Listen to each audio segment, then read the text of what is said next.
Assalamualaikum warahmatullahi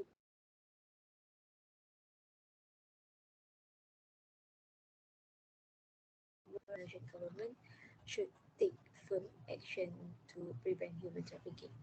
So, for the content of my presentation, there must be there be introduction. Second, human trafficking can cause a threat to the security of the country. Third is human trafficking can affect the well-being of the victim, and also human trafficking can lead to the economic loss, and lastly for the conclusion.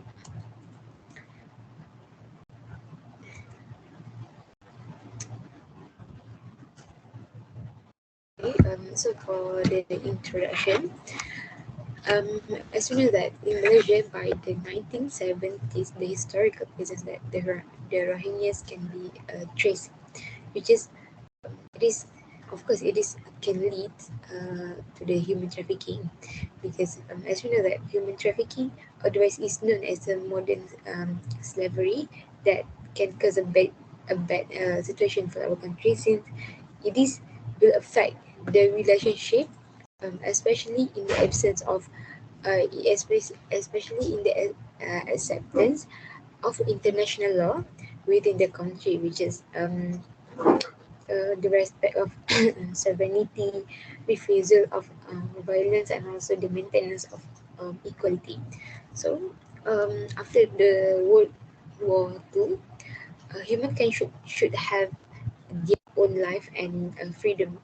But if human trafficking is still happens, freedom is still something has to be justified, which is it is also can lead to the loss of several opportunities at both and local and international level.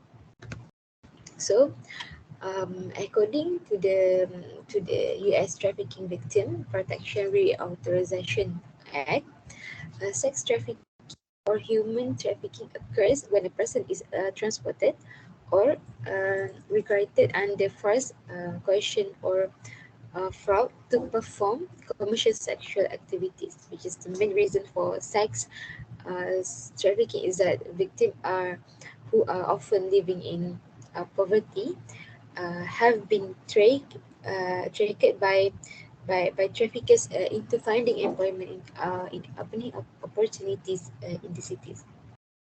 Um, and also, yet human trafficking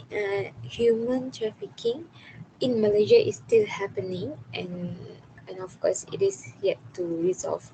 Just the report have been conducted by Anti-Prostitution and Trafficking, which is it is show that many Malaysian children were being trafficked to the other countries, and also that this proves that of the missing children are likely to be trafficked.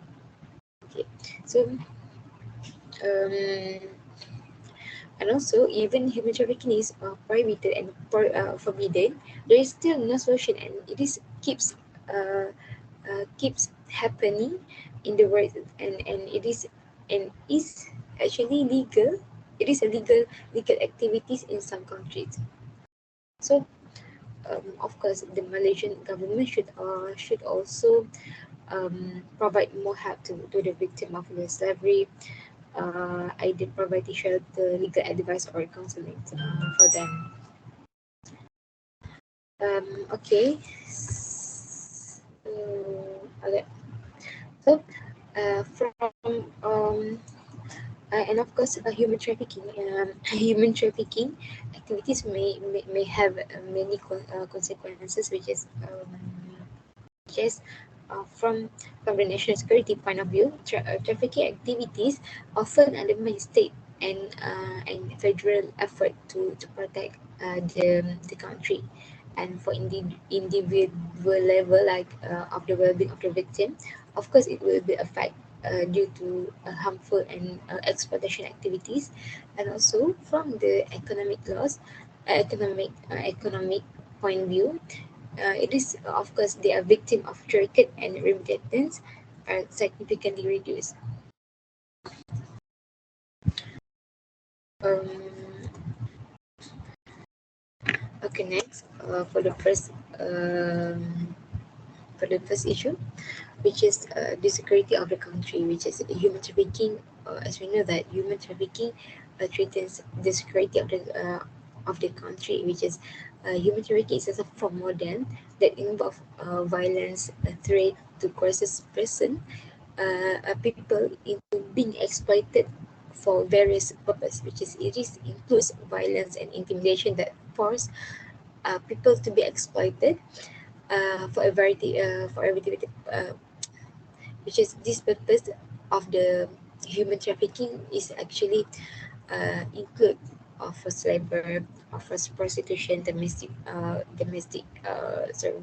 servitude, and even forced marriage. And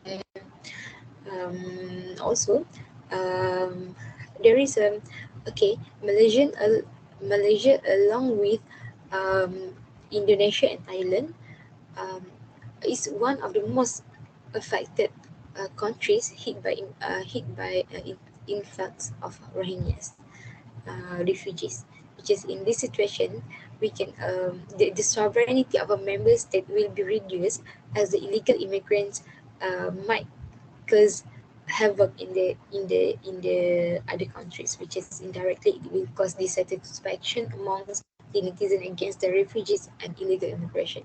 So, if we can look at the case of Nirmala Bonat, which is in this case she was being abused by her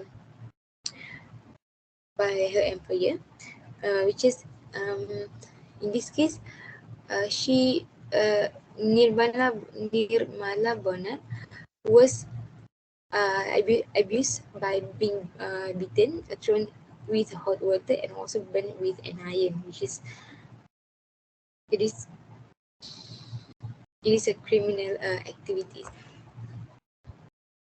And also uh, we can see for the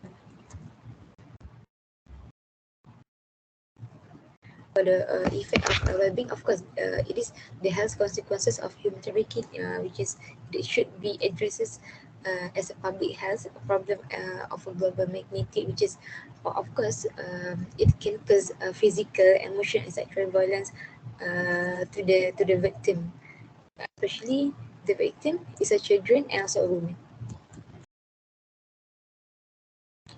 And also for the economic loss, it is still labeled as a developing country, and it is included in highest country in human trafficking, and also includes all gender and even abandoned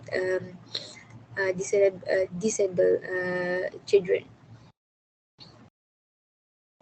So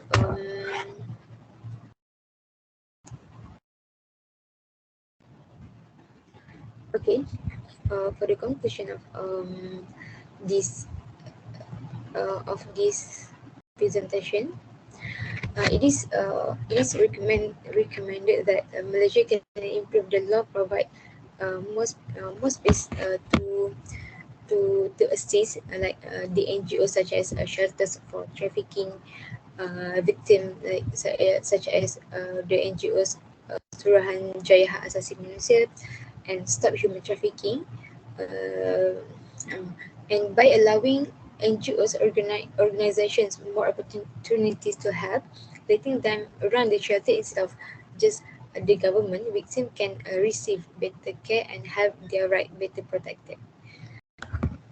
And also um, the employer must fulfill his workers' contractual obligation, because it is to apa ni, to prevent the bribe. And also according to Islamic labor law, the wages must be paid upon a worker computation of the agreed upon a contract. The compensation must be specified prior to entering into a contract based on agreement. And also it is stated by the Prophet Muhammad, if you are employing a worker, you have to tell him how much he will be compensated for his labor, because it is to prevent um, the, the human trafficking and that can lead to the human trafficking and criminal activities. So that's all from me. Thank you.